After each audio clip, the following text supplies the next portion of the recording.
Aspen had little new construction in its quiet years between the silver crash in 1893 and the end of World War II, hence no architects, contractors, or ready supply of building materials, particularly in wartime. Those years of inactivity caused economic hardship, but also enabled the area's natural environment, degraded by mining operations, to recuperate in a way that made a ski resort viable.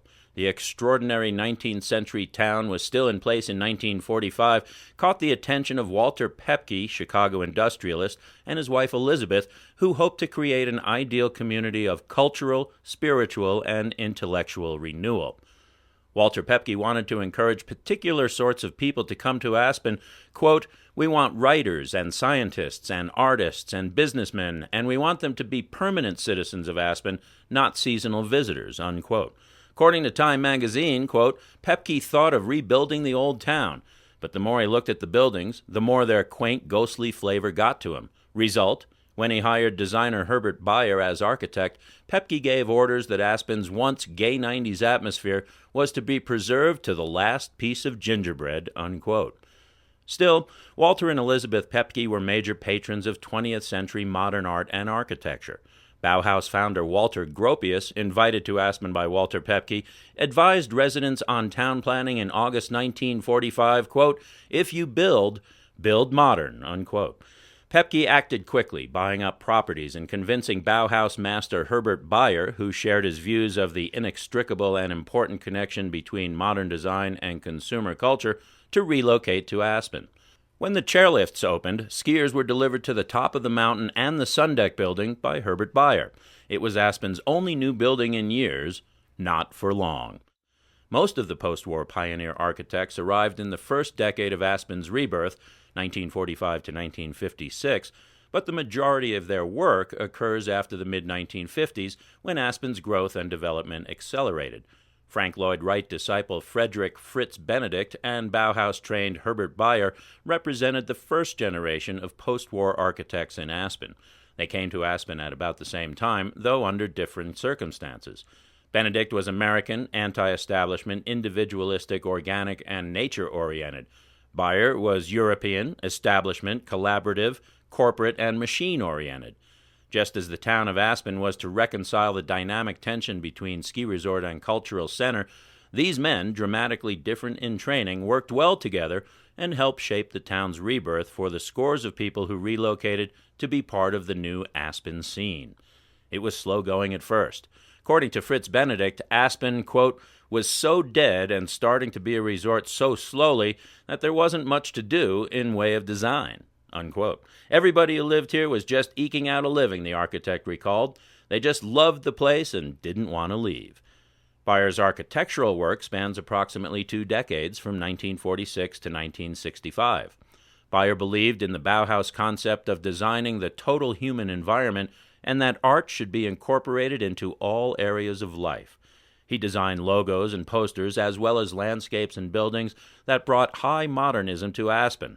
As a former master of the Bauhaus, which had widespread influence on the United States, Bayer's work in Aspen arguably has national significance.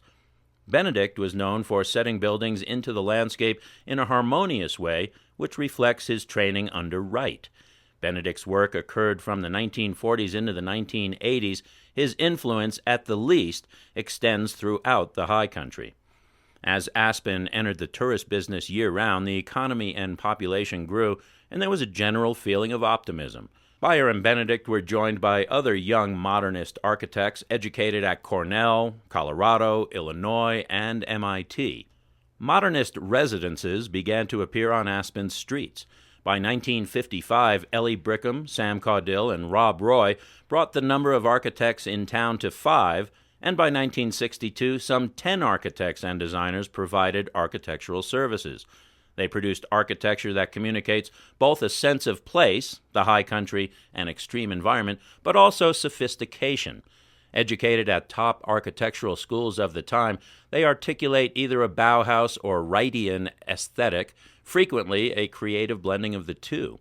As a group, the architects loved to ski, knew one another socially, worked in one another's offices and collaborated on projects, and immersed themselves into the community, often serving on the City Planning and Zoning Commission and other local boards.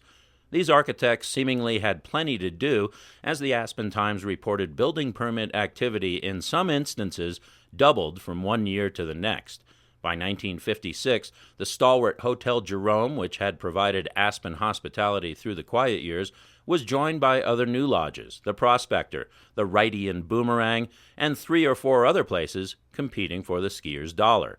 Within 15 years of the opening of the chairlift, 55 lodges and motels had been erected. In the 1960s, Benedict exerted a strong presence in Aspen's condominium development and residential shift from downtown to the east through his work at the Aspen Alps, Aspen Square, the Gant, and the Aspen Club condominiums. In total, Benedict designed and renovated more than 200 buildings in Aspen and Snowmass. Benedict's office played a key role in Aspen's emerging architectural scene, with many young architects starting out there. Tom Benton, perhaps a harbinger of Aspen's shift towards anti-establishment counterculture, arrived from Southern California in 1963, his wood buildings in sync with Aspen's Wrightian aesthetic. In 1972, 2 renowned modernists, Harry Weiss, who designed the Given Institute, and Victor Lundy, who designed and built his own elegantly modern vacation home in the West End, each contributed a distinctive building that continued Aspen's modern traditions. In the 1970s, Aspen's outsized success threatened to diminish the quality of life that drew people. The town tried to accommodate tourists and townspeople, workers and visitors, traffic and parking, shopping and entertainment by transforming Cooper and Hyman into a pedestrian mall, completed even before the well-known Boulder example.